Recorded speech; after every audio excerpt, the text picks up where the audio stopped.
ಮಹದಾಯಿ ವಿಚಾರದಲ್ಲಿ ಈಗ ಸರ್ವಪಕ್ಷ ಸಭೆಯನ್ನ ಕೊಂಡೊಯ್ಯಬೇಕು ಅಂತೇಳಿ ಸರ್ಕಾರ ಡಿಸೈಡ್ ಆಗಿದೆ ಅಂತೇಳಿ. ಆದರೆ ಜೋಶಿ ಅವರು ಹೇಳ್ತಾ ಇರೋದು ನಮ್ಮ ಸರ್ಕಾರದಲ್ಲಿ ಎಲ್ಲ ಕೂಡ ಅನುಮತಿ ಕೊಟ್ಟಿದೆ, ಸುಮ್ಮನೆ ರಾಜಕಾರಣ ಮಾಡ್ತಿದೆ ಕಾಂಗ್ರೆಸ್. ಈಗ ಇರುವಂಥದ್ದು ಏನು, ಮಹದಾಯಿದಲ್ಲಿ ಒಂದು ಕಡೆ ಇವತ್ತು ವಿದ್ಯುತ್ ಶಕ್ತಿ ಲೈನ್ಗೆ ಪರವಾನಗಿ ಕೊಡ್ತಾರೆ, ಇನ್ನೊಂದು ಕಡೆ ನಮ್ಮದು ಕುಡಿಯ ನೀರು ಮಹದಾಯಿ ಎದಕ್ಕಿರುವಂಥದ್ದು ಯೋಜನೆ ಕುಡಿಯ ನೀರು ಇವತ್ತು ಜಾಗತಿಕ ಮಟ್ಟದಲ್ಲಿ ವರ್ಲ್ಡ್ ವೈಡ್ ಇದು ಪ್ರಯಾರಿಟಿ. ಅದು ಕುಡಿ ನೀರಿಗೆ ಯಾರೂ ಅಡ್ಡಿಪಡಿಸಬಾರ್ದು ಅಂತೇಳಿ ಬರೀ ಭಾರತೀಯ ಕೋರ್ಟ್ ಅಲ್ಲ, ಇಂಟರ್ನ್ಯಾಷನಲ್ ಕೋರ್ಟ್ನಲ್ಲೂ ಕೂಡ ನಿರ್ಣಯ ಆಗಿರುವಂಥದ್ದು. ರಾಜೇಶ್ ಅವ್ರು ಗೊತ್ತಿಲ್ವ ಇದು?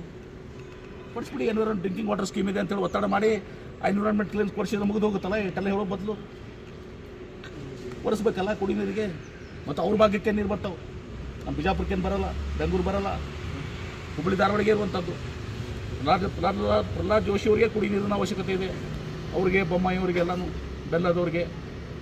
ಅವ್ರು ಕುಡಿ ನೀರು ಬೇಡ ಅಂದರೆ ಜನ ತೀರ್ಮಾನ ಮಾಡ್ತಾರೆ. ಮಹದಾಯಿ ವಿಚಾರದಲ್ಲಿ ಈಗ ಸರ್ವಪಕ್ಷ ಸಭೆಯನ್ನ ಕೊಂಡೊಯ್ಯಬೇಕು ಅಂತೇಳಿ ಸರ್ಕಾರ ಡಿಸೈಡ್ ಆಗಿದೆ ಅಂತೇಳಿ. ಆದರೆ ಜೋಶಿ ಅವರು ಹೇಳ್ತಾ ಇರೋದು ನಮ್ಮ ಸರ್ಕಾರದಲ್ಲಿ ಎಲ್ಲ ಕೂಡ ಅನುಮತಿ ಕೊಟ್ಟಿದೆ, ಸುಮ್ಮನೆ ರಾಜಕಾರಣ ಮಾಡ್ತಿದೆ ಕಾಂಗ್ರೆಸ್. ಈಗ ಇರುವಂಥದ್ದು ಏನು, ಮಹದಾಯಿದಲ್ಲಿ ಒಂದು ಕಡೆ ಇವತ್ತು ವಿದ್ಯುತ್ ಶಕ್ತಿ ಲೈನ್ಗೆ ಪರವಾನಗಿ ಕೊಡ್ತಾರೆ, ಇನ್ನೊಂದು ಕಡೆ ನಮ್ಮದು ಕುಡಿಯ ನೀರು ಮಹದಾಯಿ ಎದಕ್ಕಿರುವಂಥದ್ದು ಯೋಜನೆ ಕುಡಿಯ ನೀರು ಇವತ್ತು ಜಾಗತಿಕ ಮಟ್ಟದಲ್ಲಿ ವರ್ಲ್ಡ್ ವೈಡ್ ಇದು ಪ್ರಯಾರಿಟಿ. ಅದು ಕುಡಿ ನೀರಿಗೆ ಯಾರೂ ಅಡ್ಡಿಪಡಿಸಬಾರ್ದು ಅಂತೇಳಿ ಬರೀ ಭಾರತೀಯ ಕೋರ್ಟ್ ಅಲ್ಲ, ಇಂಟರ್ನ್ಯಾಷನಲ್ ಕೋರ್ಟ್ನಲ್ಲೂ ಕೂಡ ನಿರ್ಣಯ ಆಗಿರುವಂಥದ್ದು.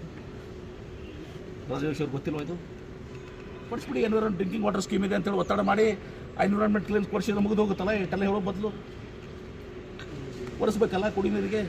ಮತ್ತು ಅವ್ರ ಭಾಗಕ್ಕೆ ನೀರು ಬರ್ತಾವೆ, ನಮ್ಮ ಬಿಜಾಪುರಕ್ಕೇನು ಬರೋಲ್ಲ, ಬೆಂಗಳೂರು ಬರೋಲ್ಲ, ಹುಬ್ಬಳ್ಳಿ ಧಾರವಾಡಿಗೆ ಇರುವಂಥದ್ದು. ಪ್ರಹ್ಲಾದ್ ಜೋಶಿ ಅವರಿಗೆ ಕುಡಿ ನೀರಿನ ಅವಶ್ಯಕತೆ ಇದೆ, ಅವ್ರಿಗೆ ಬೊಮ್ಮಾಯಿ ಅವರಿಗೆಲ್ಲನೂ ಬೆಲ್ಲದವ್ರಿಗೆ. ಅವ್ರು ಕುಡಿ ನೀರು ಬೇಡ ಅಂದರೆ ಜನ ತೀರ್ಮಾನ ಮಾಡ್ತಾರೆ. ಹೆಚ್ಚಿನ ವಿಡಿಯೋಗಳಿಗೆ ಪ್ರತಿಧ್ವನಿ ಯೂಟ್ಯೂಬ್ ಚಾನೆಲ್ ಸಬ್ಸ್ಕ್ರೈಬ್ ಮಾಡಿ, ಬೆಲ್ ಐಕಾನ್ ಕ್ಲಿಕ್ ಮಾಡಿ.